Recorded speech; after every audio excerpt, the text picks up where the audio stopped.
Okay, i-discuss natin yung mga three basic na ginagawa or ginagamit na ngayon ng nagko-construction para sa kanilang mga wall covering or exterior wall.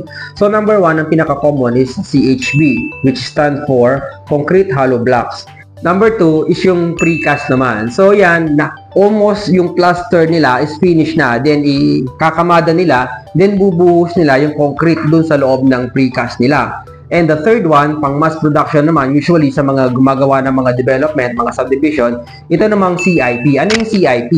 CIP stands for Cast in Place Concrete. So, ibig sabihin, yung molde, tulad ng nasa taas na to, binubuo na.